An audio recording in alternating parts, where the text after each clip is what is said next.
This is Just the Facts with J. Jonah Jameson, where listeners like you discuss the issues affecting our city with Pulitzer Prize-winning... Two-time Pulitzer Prize-winning former publisher of the Daily Bugle... Hey, plug the book! And as always, if you order Mr. Jameson's book, Spider-Man, Threat or Menace, within 24 hours of our broadcast, you'll get an autographed copy at no extra charge. No personalizations, don't ask, not gonna get it. Welcome to Just the Facts with J. Jonah Jameson, alerting you to the threats you don't even know about. Let's dive right into the calls. Speak. Okay, so not for nothing. You gotta give Spider-Man respect for taking down Wilson Fisk, right? I mean, one less mob boss is good for everybody. Is that right? Tell me, are you a police officer? Prosecutor?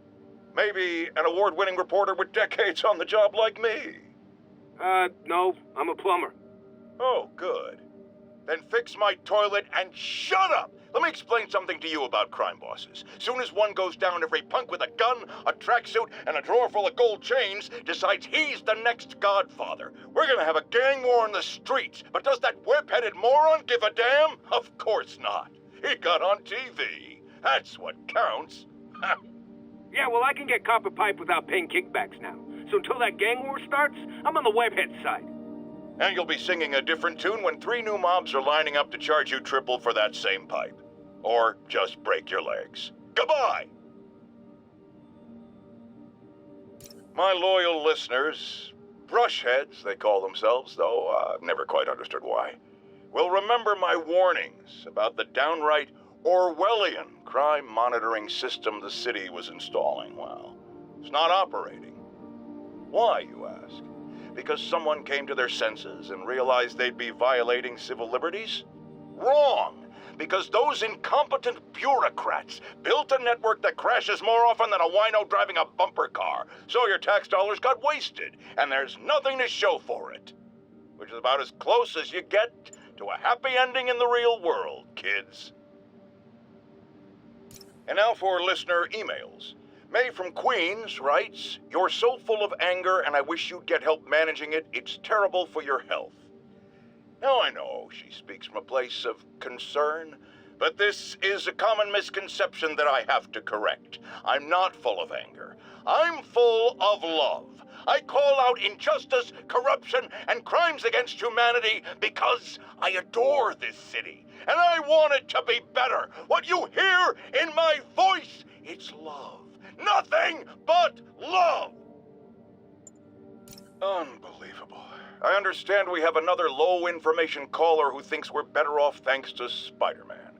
Let's see if I can set her straight. You're on with J. Jonah Jameson. I just want to say that I've never seen Manhattan so safe and peaceful. Compare what it was like when Spider-Man first showed up to now. Okay, fair enough, I will. Then we had police and firefighters doing a wonderful job. There was crime, sure, but nothing they couldn't handle. Of course, we do have things now we didn't have then. Maniacs who shoot electricity out of their eyes, walking piles of sand, Nazis made of bees! Didn't Spider-Man put all those guys in jail? You're missing the point. They didn't exist before he came along. At best, he attracts them. But I've often wondered if they're in cahoots. Wow, I've never actually heard anyone say cahoots before. Look, all I'm saying is, I'd hate to imagine what would have happened if all those guys showed up and Spider-Man wasn't here. Another lost cause. Goodbye.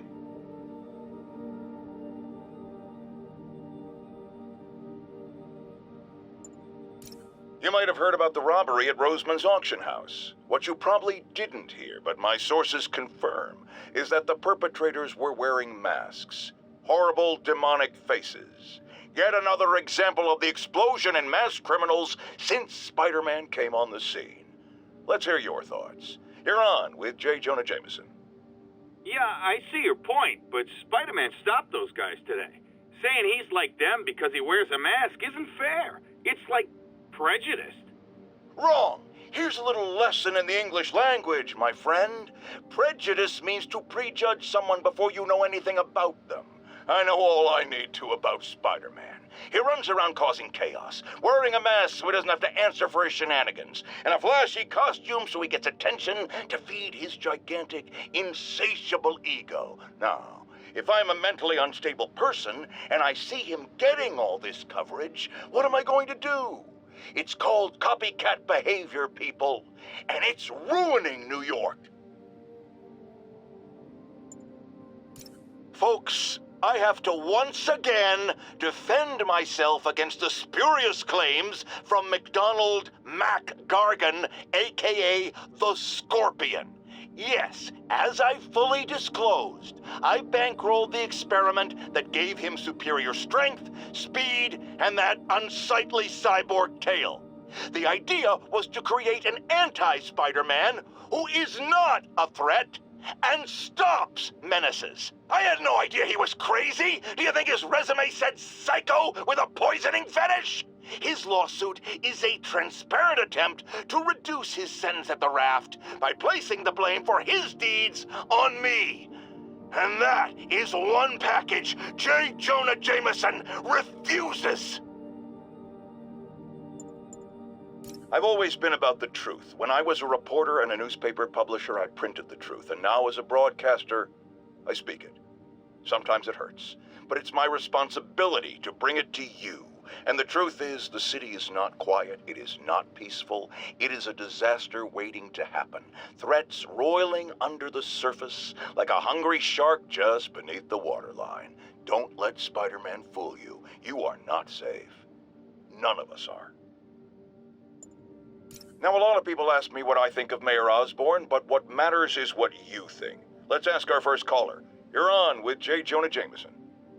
Hi, I think Mayor Osborn's doing a terrific...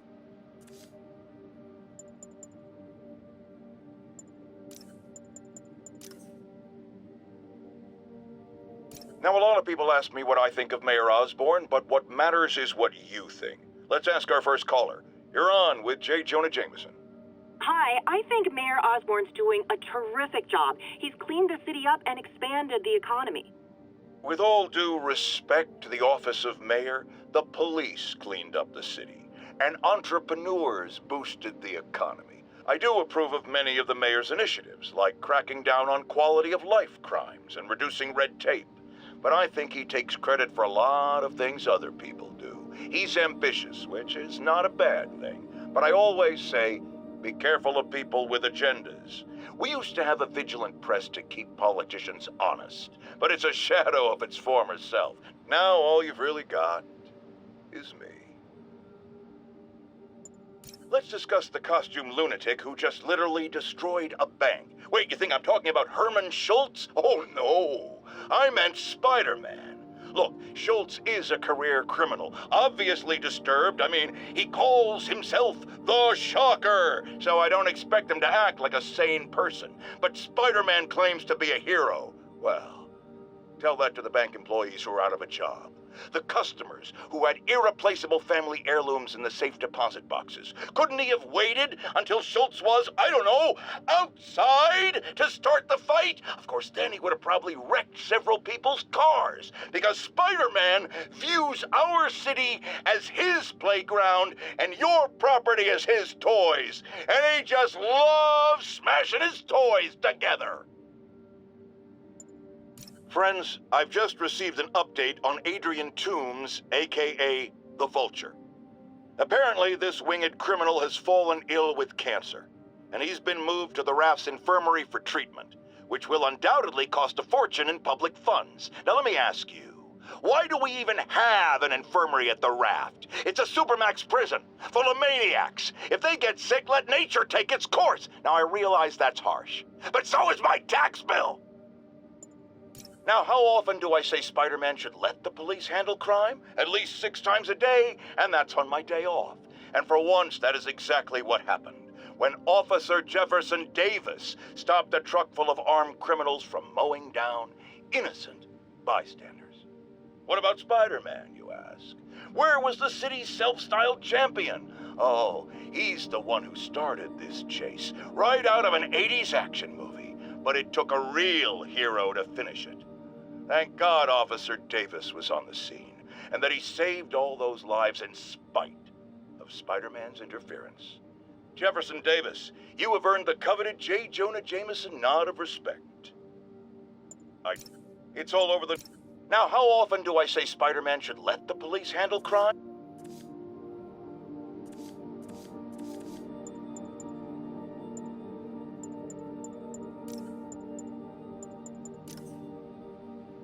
Now, how often do I say Spider-Man should let the police handle crime? At least 6 times a day, and that's on my day off. And for once, that is exactly what happened when Officer Jefferson Davis stopped a truck full of armed criminals from mowing down innocent bystanders. What about Spider-Man, you ask? Where was the city's self-styled champion? Oh, he's the one who started this chase, right out of an 80s action movie. But it took a real hero to finish it. Thank God Officer Davis was on the scene, and that he saved all those lives in spite of Spider-Man's interference. Jefferson Davis, you have earned the coveted J. Jonah Jameson nod of respect. I just nodded.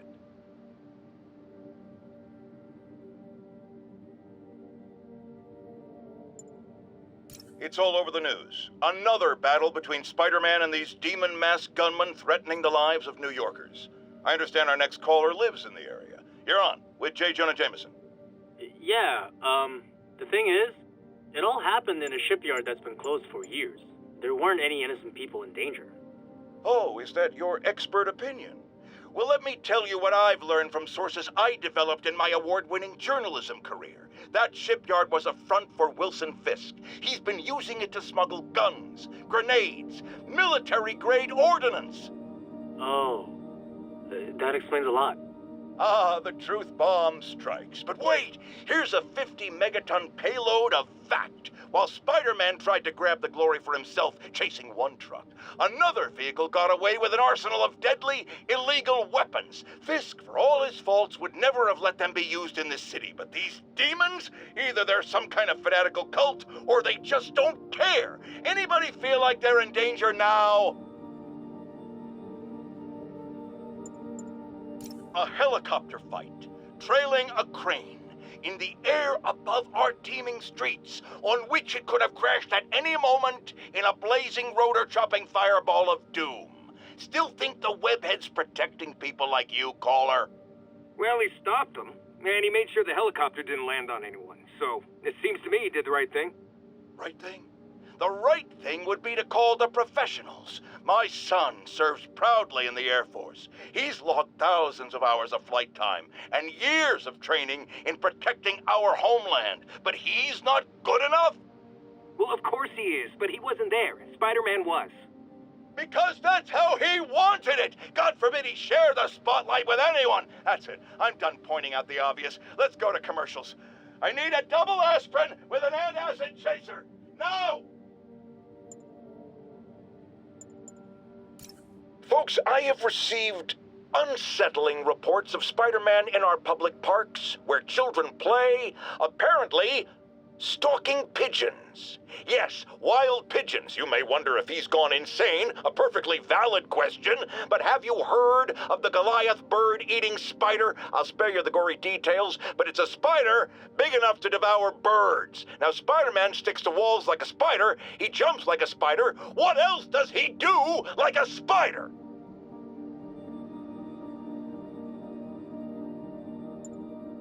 So, numerous witnesses saw Spider-Man swinging through Times Square like the glory hound he is, firing webs at electronic billboards and causing them to reboot. Granted, those billboards are an eyesore. In my day, sign painting was an art. But the more pressing question is, what was he up to? I have a theory. He is infecting these billboards with a virus so that they will subliminally hypnotize pedestrians. Hypnotize them into what? Into liking Spider-Man, and he's been doing it for years. This is the only plausible explanation for how many fans this menace seems to have. Another low-information spider fanboy tried to troll me, as the young people say, by claiming Spider-Man was providing a public service plugging leaks in water towers. Let me tell you why this itsy-bitsy-brained spider was climbing this particular water spout, people. Because he tampered with the water pressure system. He was seen earlier messing with a valve that only qualified workers are supposed to use. Wake up, America! Spider-Man creates the problems, he then then solves, then expects you to reward him with your adoration. The